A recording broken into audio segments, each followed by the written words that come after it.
नमस्कार दोस्तों, मैं हूं रजनीश और स्वागत करता हूं आपके अपने चैनल एजुकेशन संसार में। दोस्तों, आज है रविवार का दिन, यानी कहानियों का दिन। दोस्तों, आज मैं आपको सुनाऊंगा रविंद्र कालिया जी की लिखी कहानी मोहब्बत। तो आइए शुरू करते हैं आज की कहानी। कपिल चाय की चुस्कियां लेते हुए अखबार पढ़ रहा था। तभी गोपाल ने सूचना दी कि 2 महिलाएं मिलने आई हैं। कपिल टॉयलेट से फारिग होकर ही किसी आगंतुक से मिलना पसंद करता है। उसने खिन्न होते हुए कहा, इतनी सुबह? मुवक्किल होंगी, दफ्तर में श्रीवास्तव होगा, उससे मिलवा दो। वे तो आपसे ही मिलना चाहती हैं, शायद कहीं बाहर से आई हैं। अच्छा, ड्राइंग रूम में बैठाओ, मैं अभी आता हूँ। कपिल टॉयलेट में घुस गया। इत्मीनान से हाथ मुंह धोकर जब वह नीचे आया तो उसने देखा सोफे पर बैठी दोनों महिलाएं चाय पी रही थी। एक 70 के आसपास होगी और दूसरी 50 के।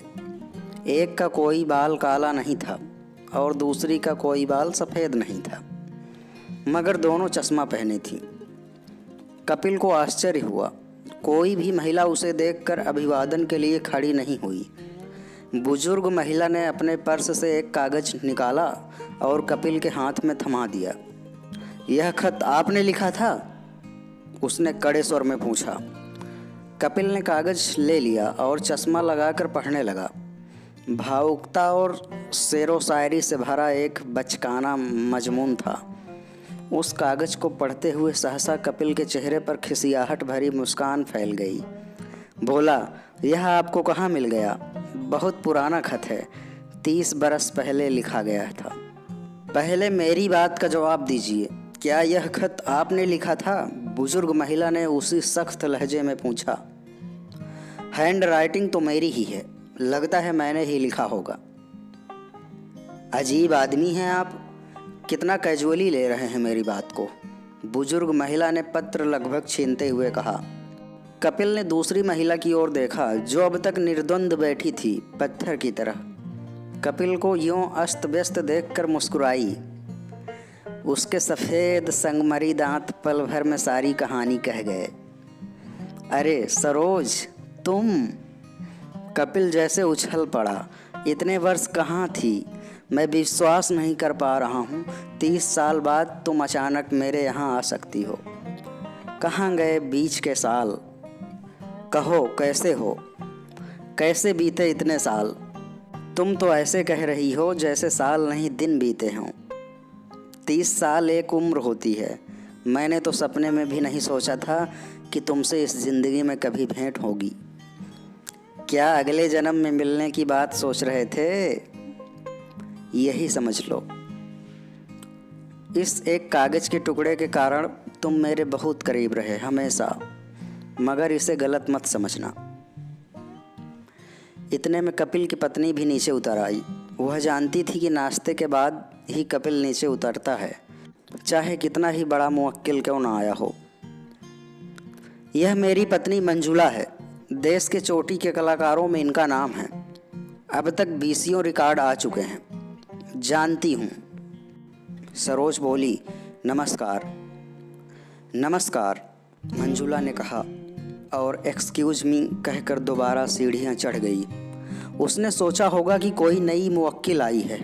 मंजुला की उदासीनता का कोई असर दोनों महिलाओं पर नहीं हुआ। बच्चे कितने बड़े हो गए हैं? सरोज ने पूछा। उसी उम्र में हैं जिसमें मैंने यह खत लिखा था। शादी हो गई या अभी खत ही लिख रहे हैं? सरोज ने ठहाका लगाया। कपिल ने साथ दिया। बड़े बेटे की शादी हो चुकी है, दूसरे के लिए लड़की की तलाश है। क्या करते हैं? बुजुर्ग महिला ने पूछा।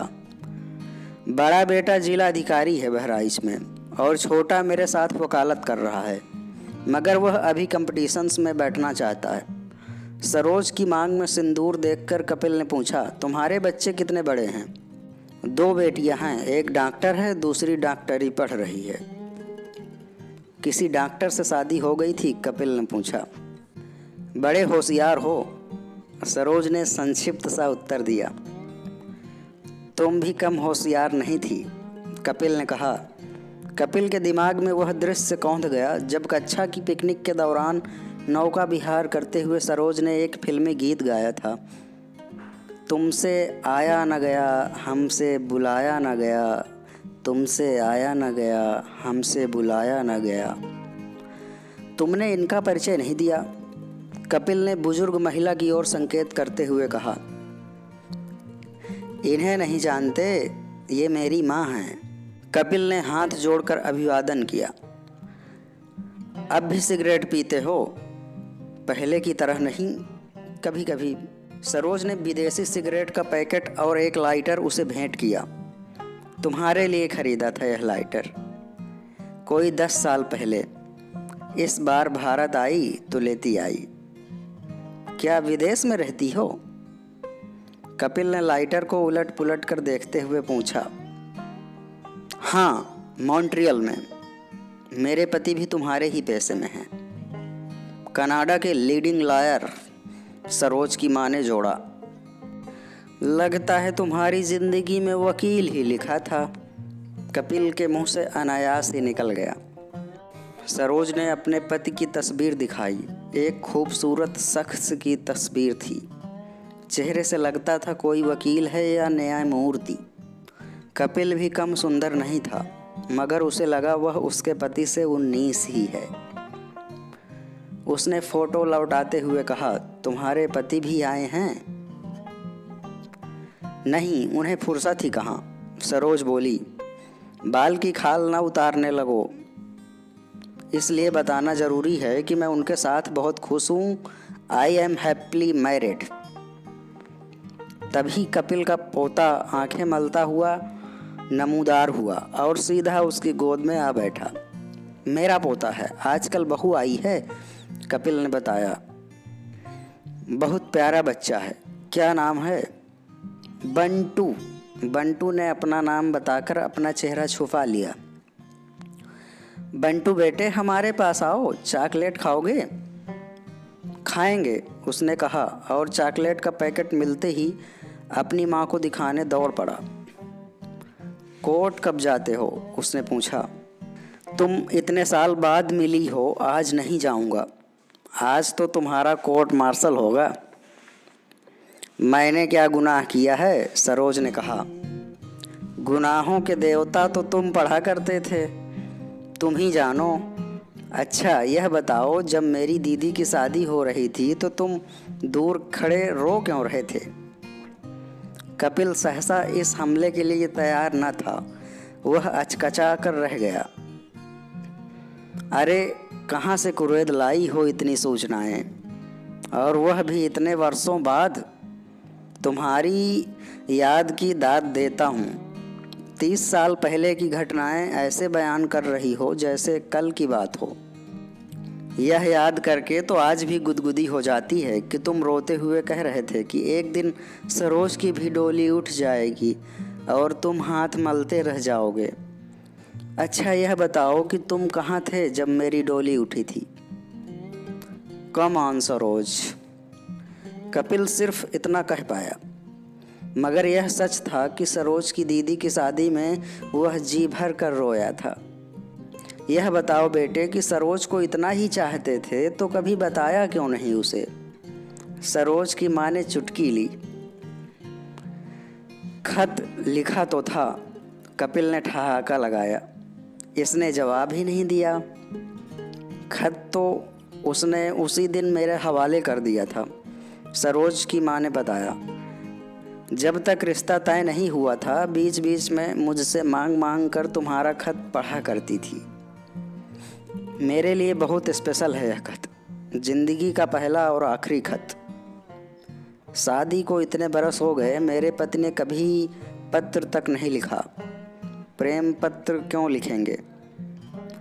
वह मोबाइल कल्चर के आदमी हैं। हमारे घर में सभी ने पढ़ा है यह प्रेम पत्र, यहाँ तक कि मेरे पति मेरी बेटियों तक को सुना चुके हैं यह पत्र।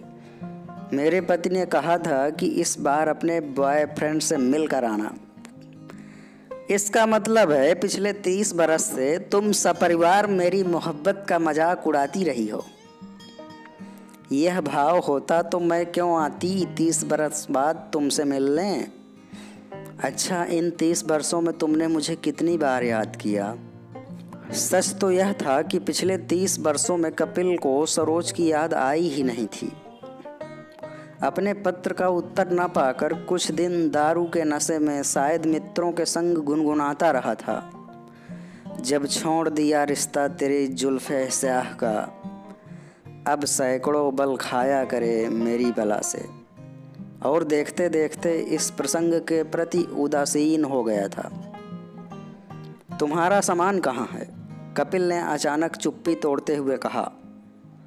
बाहर टैक्सी में। सोचा था नहीं पहचानोगे तो इसी से चंडीगढ़ लौट जाएंगे। आज दिल्ली में ही रुको, शाम को कमानी में मंजुला का कंसर्ट है। आज तुम लोगों के बहाने मैं भी सुन लूँगा। दोपहर को पिकनिक का कार्यक्रम रखते हैं। सूरज कुंड चलेंगे और बहू को भी घुमा लाएंगे। फिर मुझे तुम्हारी आवाज़ में वह भी तो सुनना है, तुमसे आया न गया, हमसे बुलाया न गया। याद है या भूल गई हो?